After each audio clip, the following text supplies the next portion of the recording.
Penyempurnaan dan standarisasi ejaan bahasa Indonesia didasarkan pada pertimbangan sebagai berikut. Yang pertama, kesimpangsiuran dan ketidakragaman terjadi pada penulisan sejumlah kata seperti raya, jaya. Kalau di dalam EYD tulisannya adalah RY, RAYA, jaya, JAYA, karya, KARYA. Di dalam ejaan Swandi ini ditulis raya, ditulis raja. Nah ini agak simpang siur membingungkan ya. Jaya ditulis DJAJA, jaja, tetapi membacanya jaya pada masa Swandi. Karya ditulis karja, sehingga ada kesimpangsiuran dan tidak keragaman. Berikutnya yang kedua, ejaan Swandi tidak sesuai lagi dengan perkembangan bahasa Indonesia karena huruf-huruf yang sudah lazim digunakan seperti F, V, dan Z tidak termasuk dalam sistem abjad, sehingga kata-kata tertentu memiliki dua versi penulisan seperti mufakat dan mupakat. Jadi ada kata mufakat dan mupakat di dalam ejaan Swandi. Demikian pula kata vitamin dan vitamin. Jadi dalam ejaan Swandi ada vitamin. Kemudian izin dan izin, ijazah dan ijazah.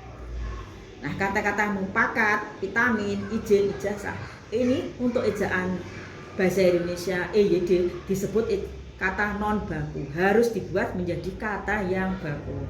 Nah, baku adalah mufakat, vitamin, izin, dan ijazah. Jadi menggunakan huruf Z.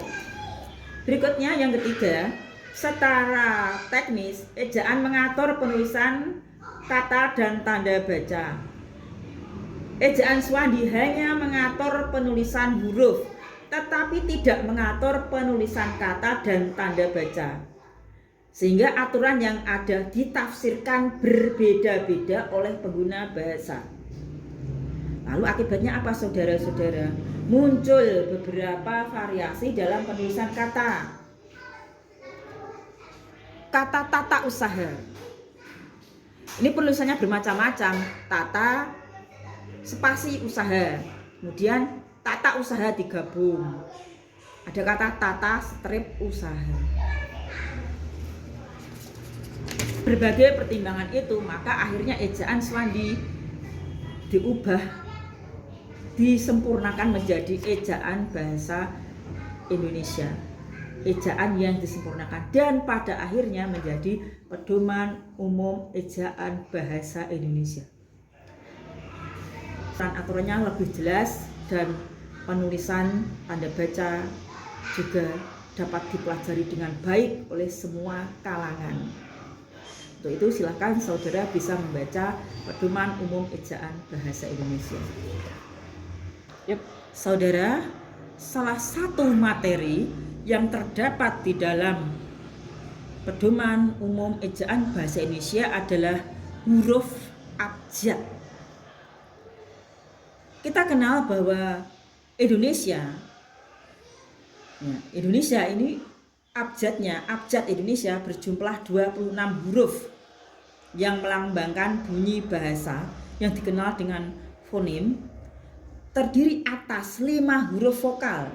Apa itu huruf vokal? Huruf vokal adalah huruf yang tidak mengalami hambatan, yaitu contohnya A, E, U, I, O, U. Jadi A, E, I, O, U. Dan 21 huruf konsonan. B, C, D, F, G, H, I, J, K, L, M, N, P, Q, R, S, T, V, W, X, Y, Z. Jadi huruf vokal ini adalah huruf yang tidak mengalami hambatan, sedangkan huruf konsonan adalah huruf yang mengalami hambatan. Di antara 26 huruf tersebut ada yang melambangkan 2 fonem, seperti huruf E yang melambangkan fonem vokal E dan E, dan huruf K yang melambangkan bunyi konsonan K dan bunyi konsonan. Contohnya ialah sebagai berikut: peta, pekak, pentas, cakap, tidak. Beberapa huruf hanya dapat digunakan secara terbatas seperti huruf Q dan X. Quran, Furqan, Xerox, Texas. Selain itu, bahasa Indonesia mengenal huruf yang padu, baik gabungan huruf vokal maupun gabungan huruf konsonan. Gabungan huruf vokal yang padu melambangkan fonem yang lazim disebut diftong, yakni ai, au, oi. Contohnya andai. Jadi ai kalau di dalam diftong bacanya adalah ai. Andai. Pantai, penulisannya ada PANTAI, tetapi membacanya adalah pantai. Pandai, PANDAI. Jadi ai dibaca ai. Kita lihat yang berikutnya. Auto, aula, pakau, parau. Selanjutnya kita bandingkan dengan kata berikut ini. Spray, Mei, survei. Jadi kesimpulannya adalah bahwa huruf I tidak melambangkan satu fonem. Karena itu huruf I tidak tergolong diftong.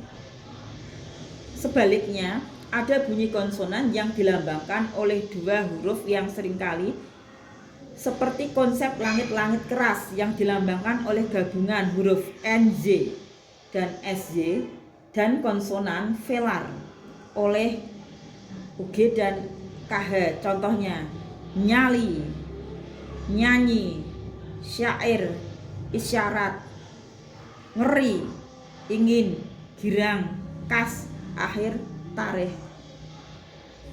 Tiga. Nah, saudara-saudara, kita lihat sekarang penulisan huruf abjad yang berupa nama diri dan nama jenis. Nama diri adalah nomina khusus yang mengacu ke nama geografi seperti Cianjur dan Medan. Jadi kata-kata Cianjur dan Medan adalah nomina khusus yang mengacu ke nama geografis. Kita tahu bahwa Cianjur dan Medan adalah salah satu tempat yang ada di Indonesia. Selain nama geografi, ada nama orang atau lembaga seperti Sukarni dan Perserikatan Bangsa-Bangsa. Demikian pula nama yang berkaitan waktu seperti Senin dan Mei. Saya ulangi, nama diri adalah nomina khusus yang mengacu ke nama geografis. Nama orang atau lembaga, nama yang berkaitan dengan waktu. Nama diri merupakan nama yang rujukannya secara khusus dibedakan dari nama jenis yang sama. Pada umumnya, nama diri merujuk kepada sesuatu tertentu, sedangkan nama jenis merujuk kepada jenis tertentu secara umum. Di dalam pedoman umum EYD dan sekarang PUEBI, nama jenis tergolong sebagai nomina umum, ditulis dengan huruf kecil. Jadi saudara-saudara, nama jenis yang tergolong sebagai nomina umum ditulis dengan huruf kecil, sedangkan nama diri ditulis dengan huruf awal kapital. Nama diri yang diatur penulisannya seperti Kita lihat berikut ini. 1. Nama gelar kehormatan, keturunan, keagamaan, serta gelar keilmuan yang diikuti nama orang. 2. Nama jabatan dan pangkat yang diikuti nama orang, instansi, atau tempat. 3. Nama orang berikut unsur-unsurnya. 4. Nama bangsa, suku bangsa, dan bahasa. Berikutnya, nama tahun, bulan, hari, hari raya, dan peristiwa sejarah. Nomor 6, nama geografis. Terakhir, nama buku, majalah, atau surat kabar, serta judul karangan.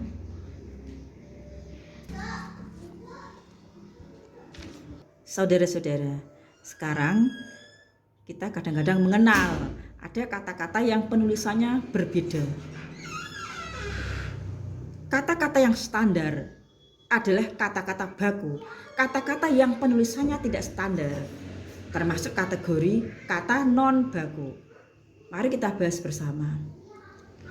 Sebuah kata dapat dinyatakan baku apabila kata tersebut digunakan sebagian besar masyarakat dalam situasi pemakaian bahasa yang bersifat resmi dan menjadi rujukan norma dalam penggunaannya. Oleh karena itu, kata tersebut dikenal dengan istilah kata baku atau kata standar.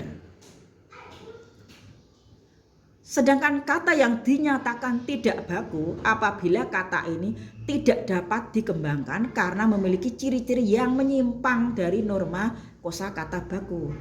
Dengan demikian, kata non baku adalah kata yang tidak standar. Kita lihat di dalam tayangan ada penulisan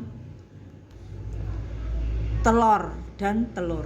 Ada sistem dan sistem. Selain itu kita kenal ada hakikat dan hakikat.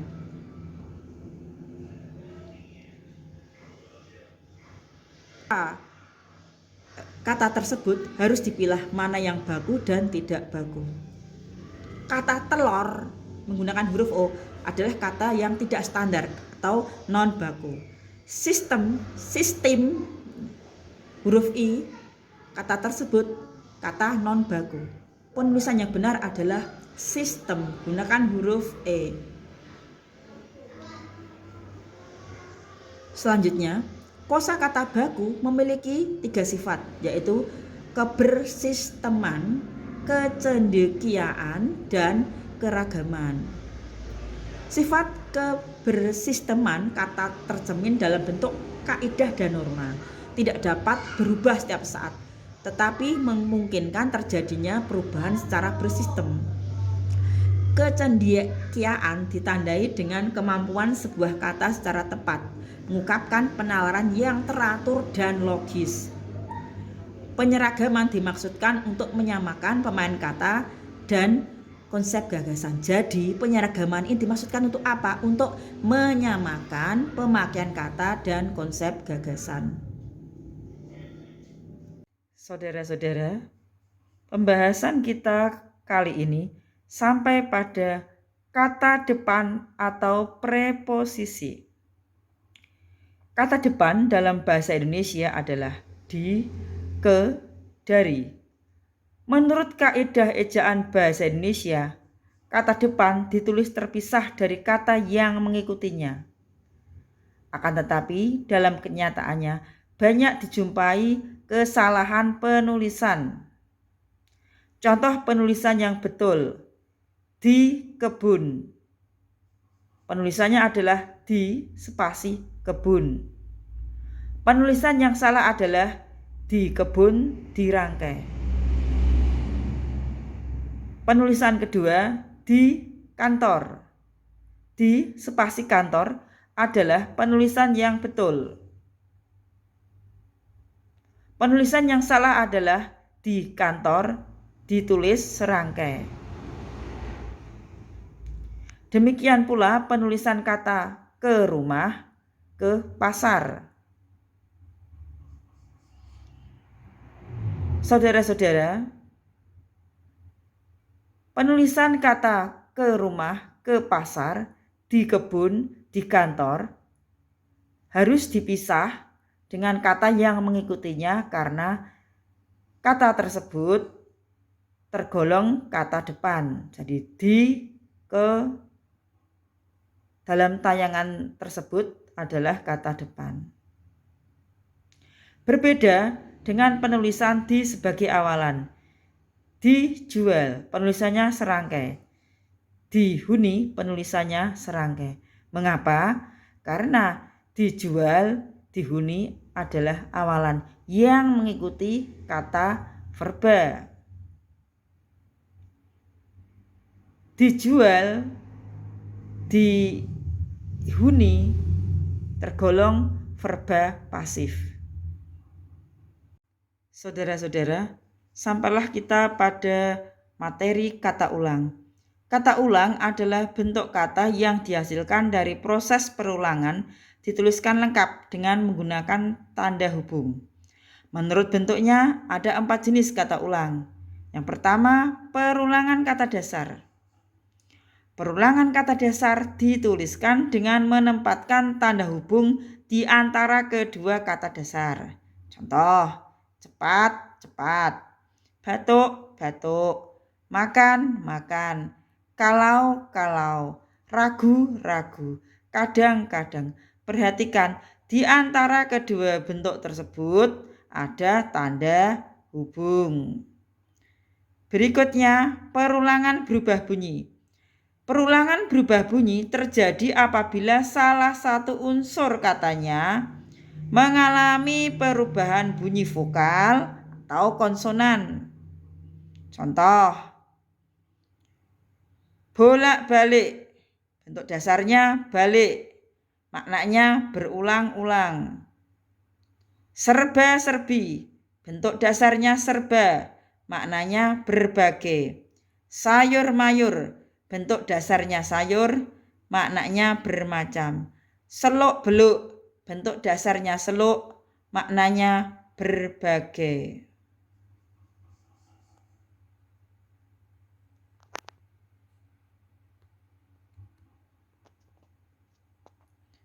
Berikutnya adalah perulangan berimbuhan. Perulangan berimbuhan terletak pada kata ulang yang berawalan dan berakhiran sekaligus berawalan saja atau berakhiran saja.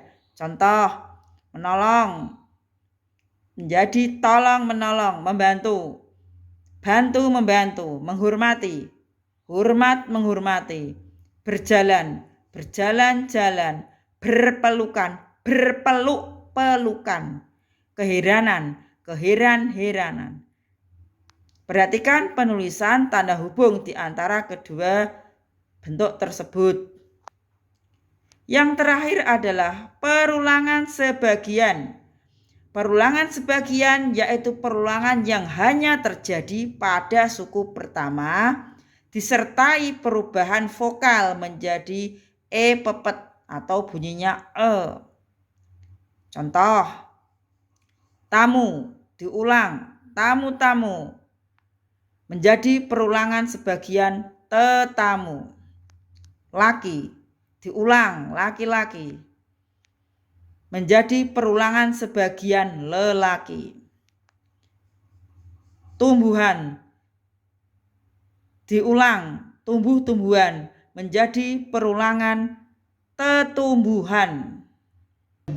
Di dalam bahasa Indonesia terdapat bentuk-bentuk imbuhan atau afiks seperti ber, meng, per, ter, an, gan, i. Imbuhan meng dapat berubah menjadi mem, men, menge, dan me. Imbuhan tersebut berubah menjadi mem seperti membeli, memukul, dan memfitnah. Asalnya kan dari meng ditambah beli menjadi membeli. Kemudian meng dengan pukul menjadi memukul. Meng dengan fitnah menjadi memfitnah.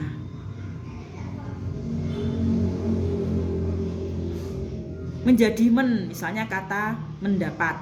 Menjadi men menjadi menyusu. Menjadi meng seperti mengecat, menjadi me seperti merusak. Imbuhan ber, per, dan ter dapat berubah menjadi pe, be, dan te jika digabungkan dengan kata dasar yang berkonsonan R di awal kata dan di akhir suku pertama yang memiliki pepet. Contoh, berupa, bekerja. Jadi bukan bekerja tetapi bekerja. Peramal, peserta, bukan perserta tapi peserta. Terasa, terperdaya ini salah. Yang betul adalah terperdaya. Terima kasih. Demikianlah tadi saudara mengenai ejaan dari penulisan huruf kapital, penulisan di sebagai kata depan, penulisan kata ulang, dan juga kata berimbuhan. Untuk materi yang lainnya, nanti silahkan saudara lihat di channel berikutnya. Semoga tayangan ini bermanfaat. Ingat selalu jaga kesehatan dan selalu belajar bersungguh-sungguh. Karena Allah akan mendirikan orang yang belajar beberapa derajat. Jadi orang yang menuntut ilmu akan ditinggikan oleh Allah beberapa derajat. Sekian dan terima kasih. Assalamualaikum warahmatullahi wabarakatuh. Salam dari Nurina Kestatria Channel.